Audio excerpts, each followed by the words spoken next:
Hey, this is Lee Balcom, and we're back again to be talking about the next 5 myths of marriage. We talked about 5 myths in the last video, and if you remember, a lot of those kind of fit together.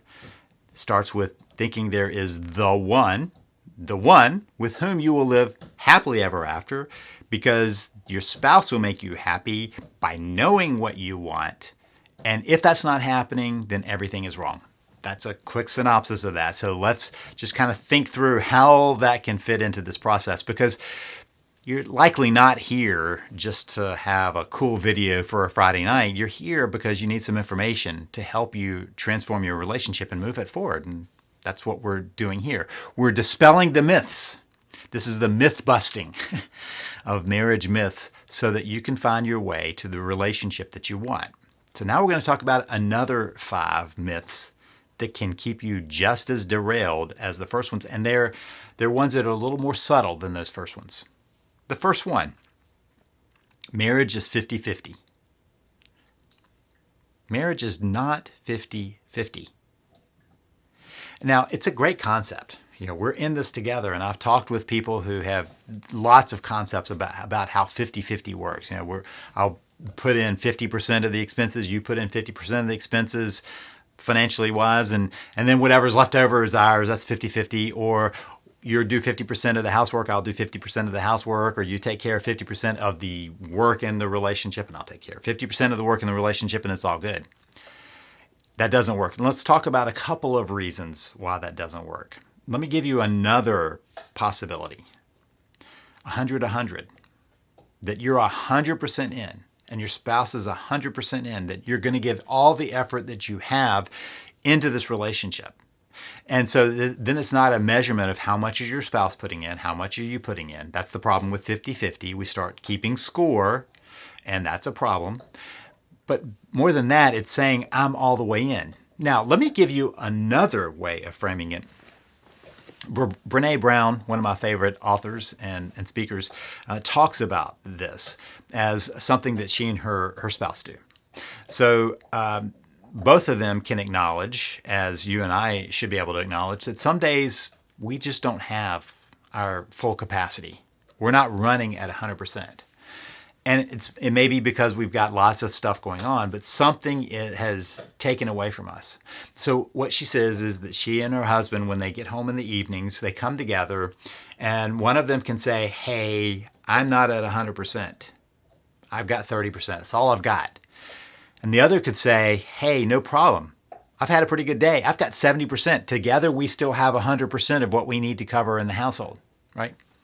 Or maybe another day, one comes in and says, hey, I've had a great day. I'm rested. I'm at 80%. I got 80% to give. And the other goes, I've got 70%. Well, now we've exceeded 100. It's going to be a great day, right? And their idea is that they need to make sure that they have the resources to meet 100%. It's not who brings in what percent. It's that they have covered it. And if not, they need to go into crisis mode. So if both of them come in and they say, I'm running at 30%, that's time to order a pizza, wrap up in the blankets, watch some TV, and go to bed early, right? So they have decided that they're going to make sure that they have coverage, not based in you having the right amount each day. It's not 50-50 as, that kind of the myth. I don't have that today. You don't have that today. What are we going to do? Well, it's not there. It's not there. We're going to have to punt, right? We're going to have to find a way to deal with a crisis. Maybe some days it's more than that, right? We have more than we need, and that's great because then we get lots done.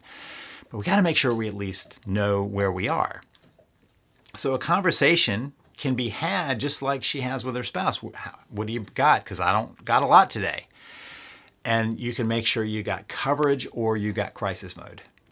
But the bigger concept behind this is recognizing that it's never an even split. It never is. Bring your full self, whatever that is, to it, but it's not going to be an even split. It's interesting, they've done some research, and when they ask couples to assess how much of the family stuff, how much of the household stuff that they do, when they add it together, it exceeds 100%. That's not possible. I mean, in hyperbole, I can say, oh, I'm giving 110% or I'm giving 200%. But in reality, there is 100% of anything, right? So there's 100% of what needs to happen in the family. And 100% of what needs to happen there is all that can be done.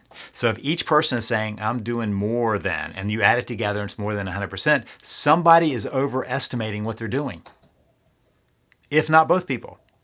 So when we get to the reality, it's not a 50-50. And the problem is that many people keep a scorecard. I'm putting in more than you are, right? So my 50 is not being matched by your 50. But bigger than that, it's a deficit model. If you're not able to keep up your end, we've got a problem. Marriage is not 50-50. You've got to make sure you cover, and how you cover it together as a team is more important than is each person doing their equal share in each day, each match, right? If you look at sports, use a team analogy. Sometimes somebody on the team might be playing with a hurt ankle or hurt hand. Does everybody go, well, then I'm just going to play to your level? Or they go, hey, I've got it. I'll pick up the slack. Same in marriage. How are we going to make sure that we're covered and not worry about how we keep score of that?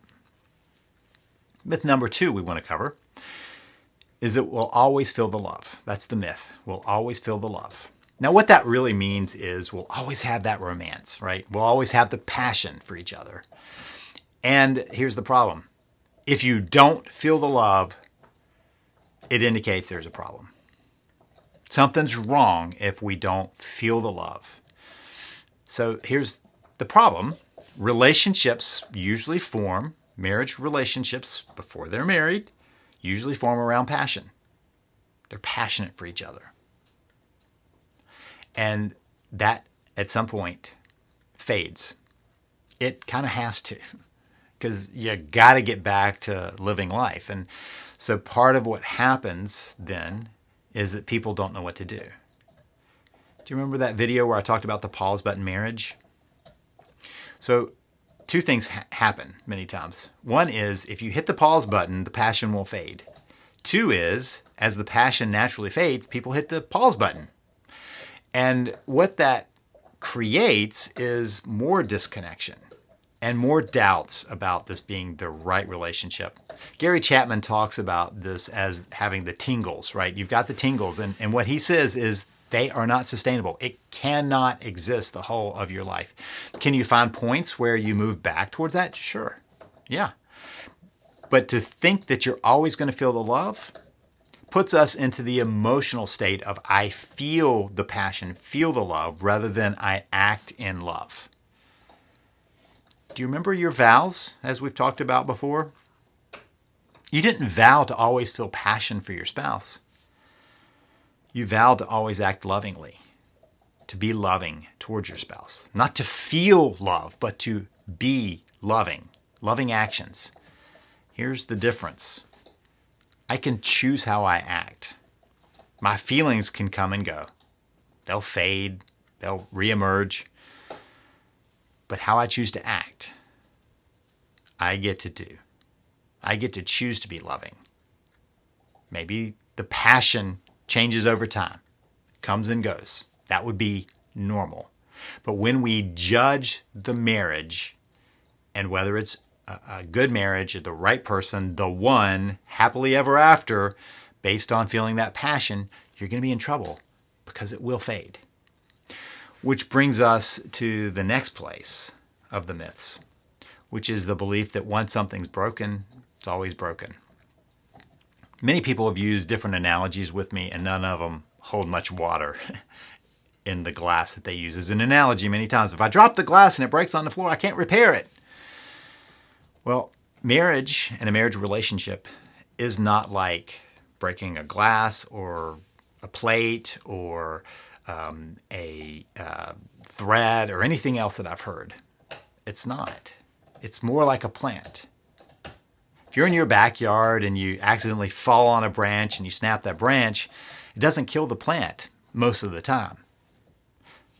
The tree can grow another branch. It can repair itself. This is more like gardening. How do you nurture a plant, right? That's the same way we do with a relationship. We nurture it, give it attention, make sure it's watered and fed and gets some sunlight and all of those pieces. And so working on your relationship is much more like gardening than trying to put together the broken plate. Now, that said, is it possible that you do so much damage to a relationship that it cannot recover? Yes, absolutely.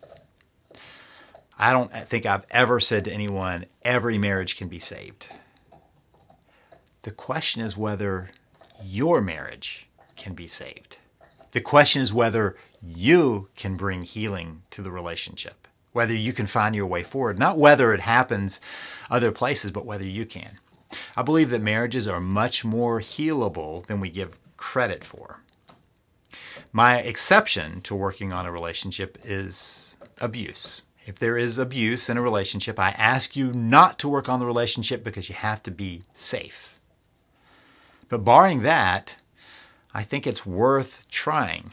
Many times people will say, you know what? If you tell me whether my marriage can be saved or not, if it can be saved, I will work on it. And the problem is there's only one way to determine that. It's by working on it. It's the only way we're going to figure it out, whether it could have been repaired or not, or could be repaired or not. So when people ask me that, they often don't like my answer, which is, we won't know until you get on the other side of trying. But there are many marriages that I think could be saved that aren't because somebody says, well, it's broken. Once you break it, nothing can be done about it. Because I don't feel the love, and I'm not sure they're putting in their part. So this must not have been the one to kind of pull all this together, which brings us to myth number 4. And that is the one that I hear so many times. People say, well, love is never having to say you're sorry.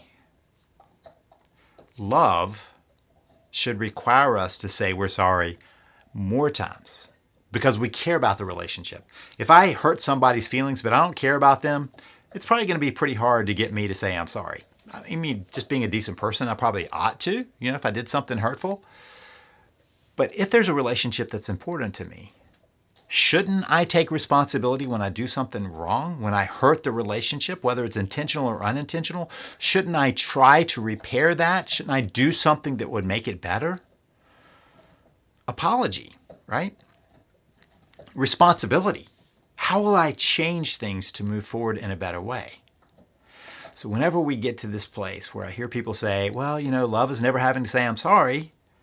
Love is absolutely being willing to say I'm sorry. Doing the work to make changes, not just say I'm sorry, but be sorry to make the changes, to make sure that those things don't happen.